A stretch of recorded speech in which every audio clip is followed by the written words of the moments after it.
24 hours ago, he was in the hospital with heart trouble. Now, former President Bill Clinton is talking about getting back to work as soon as Monday. Yeah, pretty surprising. Fox 13's Dr. Joe is here with us now to explain. Let's get everybody back up to speed. Okay. What exactly is wrong? What's happening with Clinton's heart? Well, we heard from his doctor last night, and basically what happened, he had a quadruple bypass, we know, several years ago, and one of the 4 vessels that was bypassed clogged up. So basically his plumbing went bad. Okay. So what they needed to do was they needed to either reopen that vessel that was the bypass. And if you think of it as a road and a road is blocked and you have to go around that road, that's the graft, that's the bypass, that's what was clogged. So what they did is instead of opening that up, they opened the old road back up, and that's where they put those stents. We've heard there were some warning signs. What were those?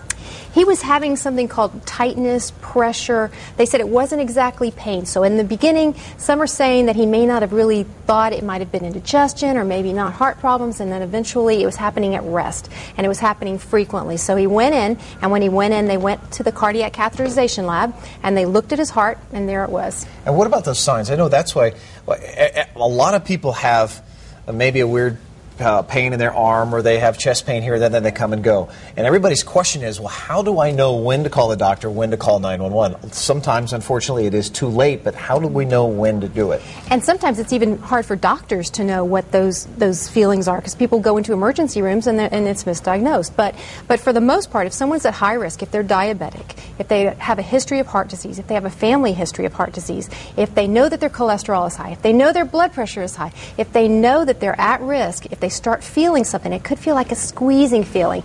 Someone said it feels like a bear hug, someone coming up behind you and squeezing you. Other people have said it feels like a burning sensation. Women especially have atypical symptoms. They may feel it in their shoulder, in their wrist, in their arm, in their jaw, in their back, in their shoulder, behind them. And so, yeah, I know it gets very confusing, but if things start to happen when you're exercising or when you're exerting yourself, or you know that you start to feel maybe dizzy or nauseated, or there's an additional symptom with it, you really, really know you've got to get checked. You can always be sent home. Yes. All right. You got something else for us? Yes, I do.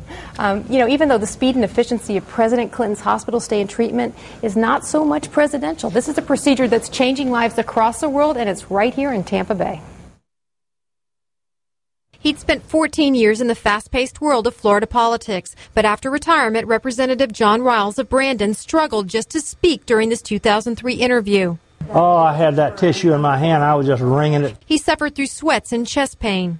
Doctor, I couldn't even walk across the room without being short of breath and having pressure on my chest.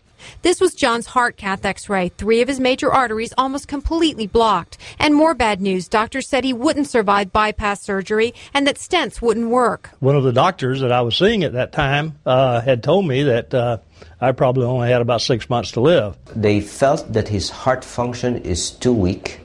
But Dr. Reynaldo Mulingtapang had a different opinion, and within days, John was off to the cath lab. Now, you're awake this entire time, and you're very much aware of everything that's going on. You don't have any pain because they have you heavily sedated. It would take an hour to place 3 stents like this in the largest artery in John's heart. And all of a sudden, everybody said, wow, it's open. And the blood started flowing, and I just felt so much better. Immediately. Immediate relief.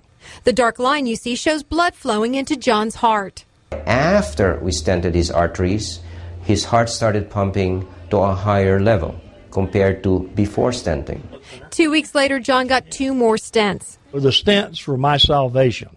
Here we are 5 years later with 5 stents, and it's just been a miracle. And remember that video you saw before his stents? Take a look at John now. He was able to get back on his Harley a couple of months after the procedure. I'm feeling great. I'm just so thankful that I'm still here. I'm the luckiest guy in the world. I really am. Now, the test that told Dr. Mulingtapang that John may benefit from stents was called a PET scan. It told him that John's heart muscle was still alive and it just needed more blood. And John's feeling so good now, he's back to work, and he now sells real estate. Oh, that's great. Yeah. Great to see him smiling again.